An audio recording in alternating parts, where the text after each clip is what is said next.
Hello everyone. Today we will continue the discussion of green skills part 1, and in this video we will continue जहाँ पे हमने last class में खत्म किया था हम उसके आगे से स्टार्ट करेंगे. ओके, सो स्टार्ट करते हैं.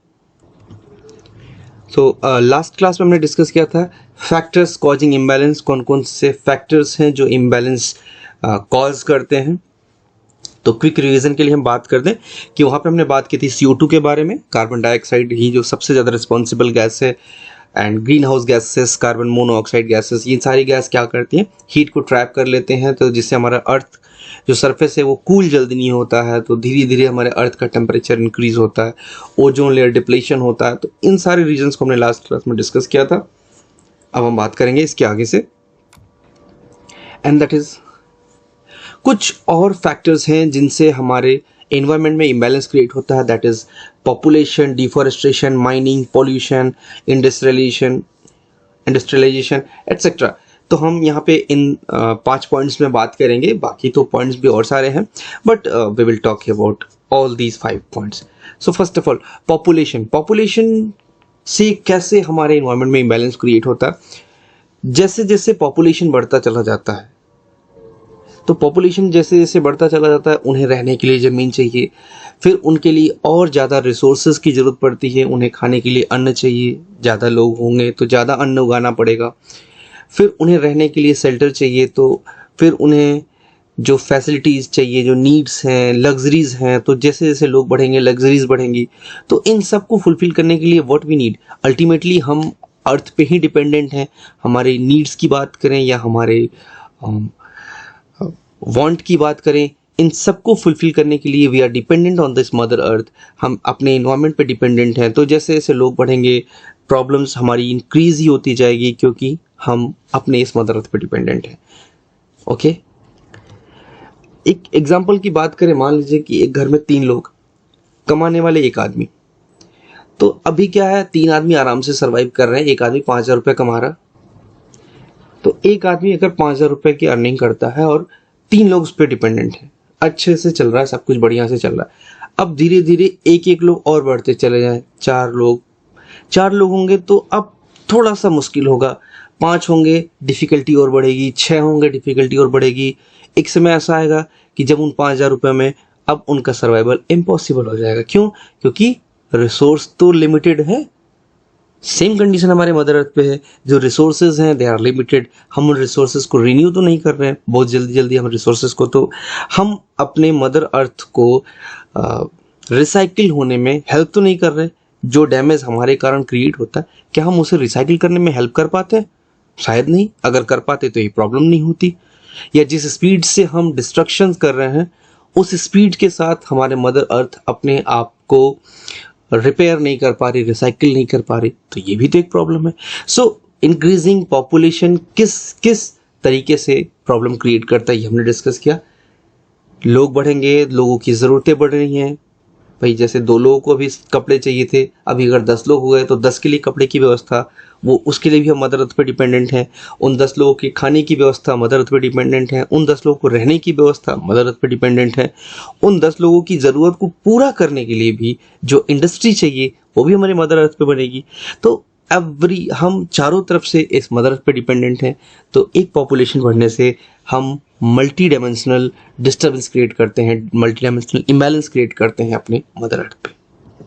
Next, deforestation, the cutting down of the trees. जब हम ग्रीन लेयर की कटिंग करते हैं, जो हम ग्रीन लेयर धरती से कम करते हैं, उसे हम कहते हैं डिफॉरेस्टेशन, यानी पेड़ों को काट देना. तो पेड़ों को काटने का रीज़न भी बहुत सारा है. फर्नीचर बनाना हो तो पेड़ काटे जाते हैं. फर्टाइल लैंड चाहिए खेती करने के लिए तो पेड़ काटे जाते हैं.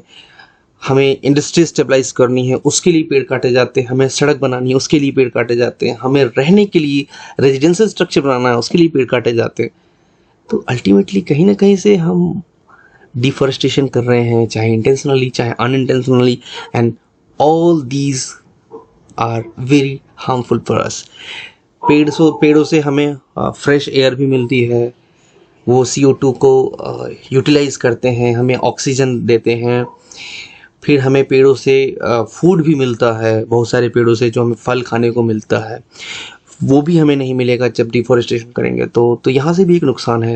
एंड सेकंड, जो हमारा रेन साइकिल है इसे कंप्लीट करता है।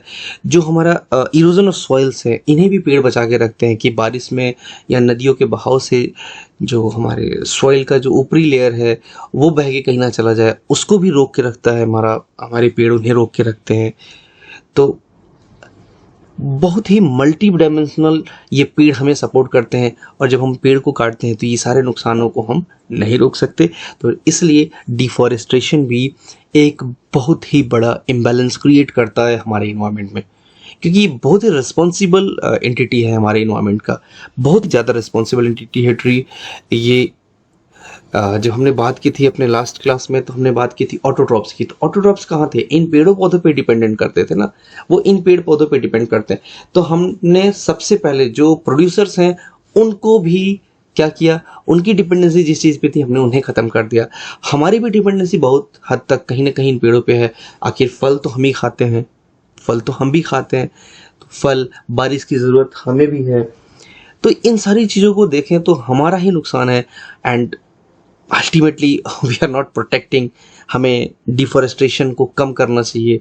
एंड हाउ, अगर प्रेजेंट सिनेरियो में पॉसिबल नहीं है तो वी शुड डेवलप कुछ ऐसे अल्टरनेटिव्स, हमें डेवलप करने होंगे जिससे हम इन पेड़ों को नुकसान पहुंचाए बिना हम अपना डेवलपमेंट कंटिन्यू रख सकें, हम अपनी नीड्स को फुलफिल कर सके। तो we have to stop deforestation, या फिर कुछ अल्टरनेटिव ढूंढने होंगे जो इस डिफॉरेस्टेशन को रोक सकें। Next, mining. Mining is an activity जिस पे हमारा बहुत कुछ डिपेंड करता है। हमें स्टील चाहिए, हमें आयरन ओर्स चाहिए, हमें फॉसिल फ्यूल्स चाहिए। इन सब के लिए माइनिंग की जाती है, कोल के लिए माइनिंग की जाती है। तो इन सारी चीज़ों में जो ये माइनिंग एक्टिविटी परफॉर्म की जाती है, इससे बहुत ज़्यादा डिस्टर्बेंस क्रिएट होता है। सबसे पहले तो जिस अर्थ के जिस लेयर को हम माइन करते हैं, डिग करते हैं, तो वहाँ से सॉइल इरोजन होता है, सिंक होल्स फॉर्म के होते हैं। इससे क्या होता है, कंटेमिनेशन ऑफ सॉइल होता है। अब कंटेमिनेशन ऑफ सॉइल जब होगा तो जो हमारा वाटर है वो भी स्पॉइल होता है। ग्राउंड लेवल वाटर की बात कर लें या फिर सरफेस वाटर की बात कर लें, वहाँ स्पॉइल होता है। एयर क्वालिटी ख़राब हो जाती है, क्योंकि जो सॉइल हम डिग करते हैं फिर वो एक सॉलिड कंपोजिशन रहता है, जैसे सारी मिट्टी आपस में बंधी रहती है, वहाँ से धूल कम उड़ती है। जब हम उस मिट्टी को खोद के बाहर की तरफ निकाल देते हैं तो फिर हवा के साथ साथ वो बालू, वो सिलिका सैंड जो है वो हवा में आ जाती है, जिससे एयर क्वालिटी ख़राब होती है। और फिर माइनिंग एक्टिविटी में जो हम और भी केमिकल रिलीज भी होता है, तो ये सब भी चीज़ों को ख़राब भी करता है। लाइक अगर आप इस डेफिनेशन को पढ़ें तो mining disturbs the natural living and breeding places of various living organism and life of people residing in nearby areas। जो लोग आसपास रहते हैं उनकी लाइफ क्वालिटी पे भी इम्पैक्ट पड़ता है, और जो लिविंग ऑर्गेनिजम्स हैं उनका जो ब्रीडिंग प्लेसेस है वो भी डिस्टर्ब होता है। Mining leads to soil erosion, landslide, noise pollution and contamination of surface and groundwater due to the chemical release during the extraction process। जब हम बात करते हैं माइनिंग की, जब हम धरती को खोदते हैं तो वहाँ से पानी भी ख़राब होता है, मिट्टी ख़राब होती है, लैंडस्लाइड होने के चांसेस रहते हैं। नॉइज़ पोल्यूशन वहाँ पे कैसे होता है, हम माइनिंग एक्टिविटी के लिए ब्लास्टिंग करते हैं, हैवी मशीनरीज यूज़ करते हैं, ब्लास्टिंग में भी नॉइज़ पोल्यूशन होता है, वहाँ से एयर पोल्यूशन भी होता है। और जो हैवी मशीनरीज यूज़ करते हैं उनमें बहुत ज़्यादा नॉइज़ होता है, नॉइज़ पोल्यूशन होता है, तो वहाँ से यूज़ करते हैं। फिर उन्हें पावर बैकअप देने के लिए भी यूज़ जनरेटर्स, पावर जनरेटर्स। तो जो जनरेटर्स होते हैं they also create huge sound, तो दैट इज़ द डिस्टर्बेंस। तो एक माइनिंग एक्टिविटी सिर्फ माइनिंग एक्टिविटी नहीं है, वहाँ से कितनी ज़्यादा एक्टिविटीज़ वो उससे कनेक्टेड है, और ये सब मिलजुल के हमारे इन्वायरमेंट में इम्बैलेंस ही क्रिएट करते हैं। So we should also think about the alternatives. आखिर हम क्यों पढ़ रहे हैं कि अगर माइनिंग से हमें प्रॉब्लम है, माइनिंग से हमें नुकसान है, तो हमें कुछ अल्टरनेटिव्स तो ढूंढने चाहिए कि क्या और हम करें, कैसे हम करें कि माइनिंग के बिना भी सर्वाइव कर सकें, हम अपनी धरती को कैसे बचाएं, क्योंकि अल्टीमेटली हमें रहना इसी अर्थ पे है। तो अगर ये अर्थ इस कंडीशन में नहीं होगा कि यहाँ पे लाइफ सस्टेन कर सके, तो फिर हम कैसे सर्वाइव करेंगे। So we have to think. Pollution, जब पोल्यूशन की बात करते हैं तो पोल्यूशन यानी land pollution, air pollution, water pollution, ये सब पोल्यूशंस मिलजुल के भी एक इम्बैलेंस ही क्रिएट करते हैं, या अकेले भी हम किसी पोल्यूशन की बात करें तो that is also an imbalance. The action or process of making land water air dirty and not safe or suitable to use. Pollution का मतलब क्या है? उसमें कुछ ऐसे पोल्यूटेंट्स का मिल जाना जिसकी वजह से हम उन्हें यूज ना कर सकें. अननेचुरल पोल्यूटेंट्स मतलब जिसके बाद, जिस सब्सटेंसेस को मिलाने के बाद वो यूजेबल ना रह जाए, वही तो पोल्यूशन है. It is the contamination of environment, land, air and water due to the presence of some unnatural elements. कुछ ऐसे एलिमेंट्स जो वहाँ पे अलाउड नहीं है, वो क्या कम करेंगे? They are known as pollution. जैसे एक सिंपल सा एग्जांपल है, अगर हम बात करें प्लास्टिक की, जैसे एक एग्जांपल हम छोटा सा लें कि पॉल्यूशन है क्या. आखिर जो सब्सटेंसेस हैं, जो ये अननेचुरल एलिमेंट्स है, वो कहाँ से आए? हमने तो ये सारे अननेचुरल एलिमेंट्स नहीं बना दिए ना. फॉर एग्जांपल, अब एक प्लास्टिक की बात करें, हालांकि प्लास्टिक है, वो हमारे लिए डेंजरस है, लेकिन एक एग्जांपल है, प्लास्टिक जब हम यूज करते हैं उस समय तो प्लास्टिक पॉल्यूशन नहीं होता. उस समय तो प्लास्टिक का एक यूज है, वो एक रिक्वायरमेंट है. मैं ये नहीं कह रहा कि प्लास्टिक सेफ है. I am just taking the example. जब हम उस प्लास्टिक को यूज करें, छोड़िए प्लास्टिक को छोड़ दे, अगर हम ड्रिंकिंग वाटर की बात कर लें तो ड्रिंकिंग वाटर बॉटल्स, जिन बॉटल्स में हमें ड्रिंकिंग वाटर मिलता है, वो बॉटल्स क्या है? They are very useful. अगर हम बात करें, क्योंकि पानी उसमें स्टोर्ड है, हम 10 रुपये और 15 रुपये में एक बॉटल पानी खरीदते हैं, लेकिन जब हम पानी पी लेते हैं फिर वो बॉटल क्या बन जाता है? फिर वो बॉटल तो हमारे लिए पॉल्यूशन ही हो गया ना, जब हम उसे फेंक देते हैं, because we do not have anything to recycle that thing. हम उस बॉटल को दोबारा यूज नहीं कर सकते, नहीं करते. अगर नहीं करते, कर सकते हैं, अगर नहीं करते, वो हम मदर अर्थ पे फेंकते हैं, तो क्या है? वो एक पॉल्यूशन बन गया ना. तो ऐसे ही हम पॉल्यूशंस को समझ सकते हैं कि चीज़ें तो हैं, लेकिन जहाँ पे वो अलाउड क्वांटिटी में नहीं है या अलाउड फॉर्म में अगर वो नहीं है, तो वो एक पॉल्यूशन का ही काम करता है. आई थिंक आप समझ गए होंगे कि पॉल्यूशन की है क्या, व्हाट इज पॉल्यूशन. ओके, सो ये भी एक बहुत बड़ा इम्बैलेंस क्रिएट करते हैं. जो चीज़ें जहाँ पर जितनी मात्रा में अलाउड है, अगर वो उतनी क्वांटिटी से ज़्यादा हो जाए या कम हो जाए, तो that leads to the pollution, and this is also known as imbalance. Next, industrialisation. हम बात करें इंडस्ट्रियलाइजेशन की, तो यहाँ से भी हमारे एनवायरनमेंट में एक इम्बैलेंस, एक ह्यूज इम्बैलेंस क्रिएट होता है. हमने फर्स्ट वीडियो क्लास में भी इस चीज़ के बारे में डिस्कस किया था. जब इस चैप्टर को हमने स्टार्ट किया था, तो वहाँ पर हमने बात ही की थी कि जो हमारी नीड्स को एंड वांट्स को फुलफिल करने के लिए जो इंडस्ट्रीज लगाई जाती हैं, मैन्युफैक्चरिंग यूनिट्स की बात कर लें, ट्रांसपोर्टेशन की बात कर लें, आखिर जो ट्रांसपोर्टेशन में व्हीकल्स बनती हैं वो भी किसी इंडस्ट्री में बनाई जाती हैं. तो इंडस्ट्री में जो इंडस्ट्रियल वेस्ट है, जो गार्बेज है, वो डंप किया जाता है या तो वाटर में या तो सॉइल में. और जब ये इंडस्ट्रीज का जो प्रोडक्शन होता है, तो प्रोडक्शन के टाइम पे मैसिव, तो प्रोडक्शन में हमारे CO2 गैस का रिलीज होता है. तो ये सब कुछ कहीं ना कहीं एक इम्बैलेंस ही क्रिएट करता है. Every activity is related with imbalance.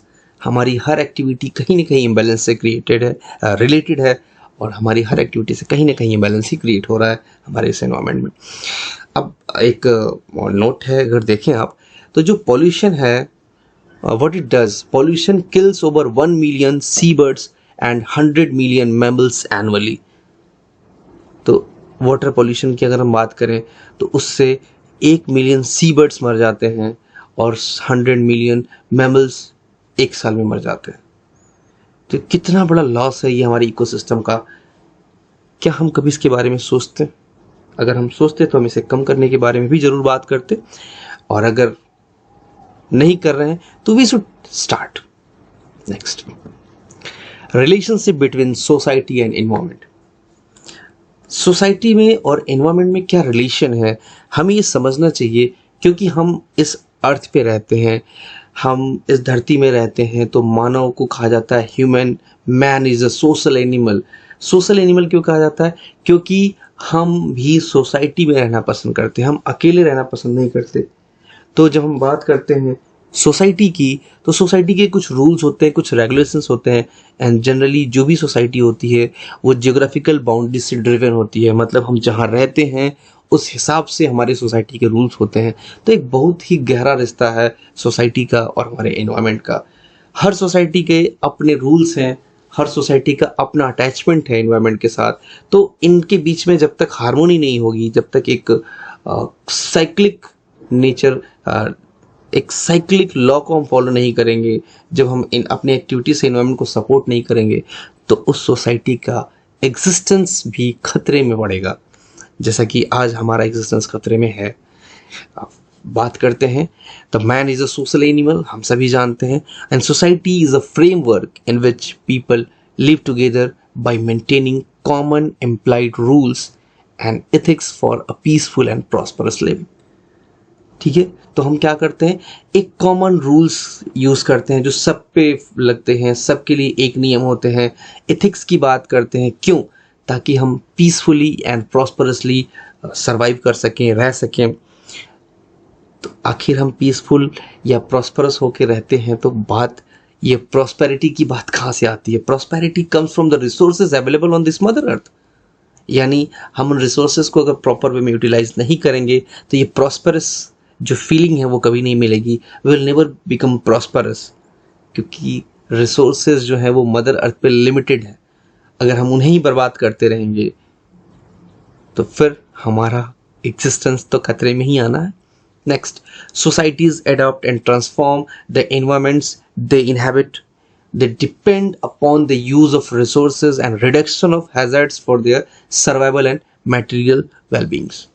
जो सोसाइटी का एक रूल भी होता है क्या, कि उस सोसाइटी के लोगों के सर्वाइवल में जो हजार्ड्स हैं, जो ऑब्स्टिकल हैं, वो उन्हें दूर करते हैं, वो मिलजुल के दूर करते हैं, वो ऐसे रूल्स बनाते हैं जिससे उनके प्रॉब्लम्स दूर हो सके, ताकि जितने भी लोग उस सोसाइटी से बिलोंग करते हैं वो पीसफुली और हार्मोनियस वे में सर्वाइव करते रहे। Okay, so now we will talk about resources. आखिर ये रिसोर्सेस है क्या? तो resources means all the materials available in our environment which help us to satisfy our needs and wants. हमारी ज़रूरत और चाहत को पूरा करने के लिए जो मटेरियल्स अवेलेबल हैं इस अर्थ में, इस एनवायरमेंट में, उन्हें हम कहते हैं रिसोर्सेस। तो जब हम देखें अगर इस अर्थ पे अवेलेबल मटेरियल्स को, तो उन्हें हम दो कैटेगरी में ब्रॉडली क्लासीफाई कर सकते हैं। एक को हम कह सकते हैं रिन्यूएबल रिसोर्सेज और दूसरे को कह सकते हैं नॉन रिन्यूएबल रिसोर्सेज। अब अगर हम इनको एक दूसरे कैटेगरी में भी बांटना चाहें, तो इनकी अवेलेबिलिटी और इनकी चीज़ों पर अगर हम देखें in the basis of their origins, ये दो कैटेगरी में और क्लासीफाई किए जा सकते हैं, एक बायोटिक एंड दूसरा अबायोटिक। यानी रिन्यूएबल नॉन रिन्यूएबल में अगर हम जाएं तो यहाँ पे भी हम बायोटिक एंड अबायोटिक मटेरियल्स को देख सकते हैं, रिसोर्सेज को देख सकते हैं। तो हम बात करते हैं रिसोर्सेज को थोड़ा डीप में। रिसोर्सेज जितने भी अवेलेबल हैं वो सब कुछ एनवायरनमेंट से ही अवेलेबल हैं, तो इन्हें अगर हम नेचुरल रिसोर्सेज कहें तो कोई भी इसमें दिक्कत नहीं होनी चाहिए, कोई कंट्राडिक्शन नहीं होगा, because everything is available in the nature, और सब कुछ इस नेचर से ही बनाया गया है, चाहे वो मैन मेड हो या कहीं पे भी हो। अगर मैन मेड भी कोई रिसोर्स की हम बात करें एक लेवल पे जाके, तो वो भी कहीं ना कहीं मदर अर्थ पे अवेलेबल रिसोर्सेज को यूज़ करके ही बनाया गया है। इसीलिए हम सारे रिसोर्सेज की बात करेंगे। सबसे पहले दे आर नेचुरल रिसोर्सेज जो इस मदर अर्थ पे पहले से अवेलेबल है। These are derived from the environment, it exist without any actions of mankind. यानी मैनकाइंड की कुछ है ही नहीं, मैनकाइंड ने कुछ किया ही नहीं है। जितने भी रिसोर्सेज अवेलेबल हैं जिन्हें हम नेचुरल रिसोर्स कहते हैं। It includes sunlight, atmosphere, water, land, all minerals along with all vegetation and animal life। बात करते हैं हम, many natural resources are essential for human survival while others are used for satisfying human desire। Every man-made product is composed of natural resource at its fundamental level। अभी जो मैं starting में कह रहा था कि अगर हम मैन मेड रिसोर्सेज की भी बात करें या किसी प्रोडक्ट की बात करें, तो वो भी अपने फंडामेंटल लेवल पे, बेसिक लेवल पे नेचुरल रिसोर्सेज पे डिपेंड करता है, क्योंकि कहीं ना कहीं हम नेचुरल रिसोर्सेज को ही यूज़ करके उसे बना रहे हैं। सो जो भी चीज़ें हम इस धरती पे देख रहे हैं, सनलाइट है, एटमॉस्फेयर है, वाटर है, लैंड है, ये सब कुछ क्या है? All these are known as natural resources. तो बहुत सारे नेचुरल रिसोर्सेज ऐसे हैं जो हमारे सर्वाइवल के लिए ज़रूरी हैं, और कुछ का यूज़ हम करते हैं अपनी इच्छाओं को पूरा करने के लिए, अपनी लग्जरीज को पूरा करने के लिए। अब इन रिसोर्सेज को जो हमने ब्रॉडली कैटेगराइज किया गया था रिन्यूएबल एंड नॉन रिन्यूएबल में, तो हम बात करें रिन्यूएबल की, तो रिन्यूएबल वो रिसोर्सेज होते हैं जो रिसाइकिल किए जा सकते हैं, रीयूज किए जा सकते हैं, रीजनरेट किए जा सकते हैं। It includes the sources of energy which can be reused और रीजनरेटेड। अगर हम एक दूसरी डेफिनेशन पढ़ें तो यहाँ पे क्या है, renewable resources often refer to as clean resource, comes from natural source or processes that are constantly replenished. For example, sunlight or wind keep shining and blowing even if their availability depends on time and weather. तो renewable resources का मतलब वो resources हैं जो आसानी से renew हो रहे हैं, आसानी से recycle किए जा रहे हैं, यानी हम जो consume कर रहे हैं वो फिर भी available है, उनका रीजनरेशन हो रहा है, यानी वो खत्म नहीं हो रहे हैं जल्दी से। तो ये क्या है, ये कंटिन्यूअस है, कॉन्स्टेंटली रिप्लेनिस्ड। ये अब यहीं पे अगर हम बात करें नॉन रिन्यूएबल रिसोर्सेज की, तो यहाँ पे वो रिसोर्सेज हैं जो लिमिटेड हैं और they can not be recycled easily, यानी जिस स्पीड से हम उन्हें यूज कर रहे हैं उस स्पीड से उनका रीजनरेशन नहीं हो रहा। फॉर एग्जाम्पल, अगर हम दूसरी डेफिनेशन की बात करें तो it is a natural substance that is not replenished with the speed at which it is consumed. It is a finite resource. Example की बात करें तो fossil fuels, natural gas, coal, these are the example of non-renewable resources. Humans constantly draw on the reserves of these substances while the formation of new supplies takes eons. मतलब जितनी तेजी से हम इन्हें यूज कर रहे हैं ये उतनी तेजी से रीजनरेट नहीं हो रहे हैं। That's why they are known as non renewable resources, यानी ऐसे रिसोर्सेज जिनका रिसाइकल या रिप्लेनिश इतना आसानी से नहीं होता, उतनी जल्दी नहीं होता जितनी जल्दी उन्हें यूज कर रहे हैं। This figure gives us clear picture. अगर हम बात करें कि रिन्यूएबल क्या है, नॉन रिन्यूएबल क्या है, तो हम आसानी से यहाँ देख सकते हैं solar light, hydro power, geothermal power, wind power, biomass, these are renewable energy resources. और जो फॉसिल फ्यूल्स हैं, जो ऑयल्स हैं, कोल है, नेचुरल गैस है, न्यूक्लियर एनर्जी है, these are known as non-renewable energy resources. So now we will talk about substances. तो substances की दो कैटेगरी है, एक बायोडिग्रेडेबल और दूसरा नॉन बायोडिग्रेडेबल है। बात करते हैं बायोडिग्रेडेबल की। तो जो सब्सटेंस आसानी से डिकम्पोज हो जाते हैं अपने आप या फिर किसी नेचुरल एजेंट के संपर्क में आने के बाद वो सॉइल में मिल जाते हैं, डिकम्पोज हो जाते हैं आसानी से, खुद से या किसी नेचुरल एजेंट्स के थ्रू, तो उन्हें कहा जाता है बायोडिग्रेडेबल। दूसरी डेफिनेशन अगर आप पढ़ें तो they are capable of being decomposed by bacteria or other living organism and thereby avoiding pollutions. जो चीज़ें आसानी से इस धरती में मिल जाएंगी तो वो पॉल्यूशन क्रिएट नहीं करती। Example, plants, animals and their waste, papers etcetera. ये सब क्या है, अगर आप इन्हें कहीं फेंकते भी हैं या ऐसे भी, तो ये धीरे धीरे इसी धरती में मिल जाते हैं, तो ये पॉल्यूशन क्रिएट नहीं करते, ये बहुत दिनों तक वहाँ एग्जिस्ट नहीं करते। अब अगर हम बात करें नॉन बायोडिग्रेडेबल सब्सटेंसेस की, तो ये वो सब्सटेंसेस होते हैं जो ना तो आसानी से इस धरती में मिलते हैं और ना ही आसानी से अपने आप को समाप्त कर पाते हैं, या किसी दूसरे मेथड से भी इन्हें आसानी से समाप्त नहीं किया जा सकता। For example, substances that doesn't, example से पहले डेफिनेशन पढ़ लेते हैं। Substances that doesn't get decomposed or decay by its own and doesn't mix with the soil.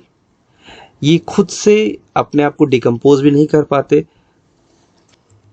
और आसानी से इस धरती में मिल भी नहीं पाते, मिट्टी में मिल भी नहीं पाते। These are hazardous, one of the most hazardous resource that is posing threat to the environment is plastic. तो ये हैजर्डस हैं, दे आर क्रिएटिंग प्रॉब्लम्स। अगर एग्जांपल के में हम देखें तो they are plants, chemicals, paints etcetera. अब केमिकल्स की बात करें, कौन सा केमिकल है जो हमारे लिए डेंजरस है? प्लास्टर ऑफ पेरिस, जो यूज किया जाता है प्लास्टर्स में हमारे। अब उसी प्लास्टर ऑफ पेरिस को हम यूज करते हैं मूर्तियां बनाने में। उन मूर्तियों को थोड़े दिनों के बाद जब हम अपने वाटर रिसोर्सेज में फेंक देते हैं, वाटर बॉडीज में फेंक देते हैं, वो आसानी से डिकम्पोज नहीं होते, और होते भी हैं तो वो पानी को खराब करते हैं। तो ऐसे बहुत सारे केमिकल्स हैं जो हमारे इंडस्ट्रियल वेस्ट हैं, वहां पे भी तो केमिकल्स ही निकलते हैं। तो ये सब आसानी से इस धरती में नहीं मिल पाते, और ये जहां पे भी अवेलेबल होते हैं they cause pollutions, that's why they are known as non biodegradable. The conservation of resources, why it is important, we will talk about these in next video class.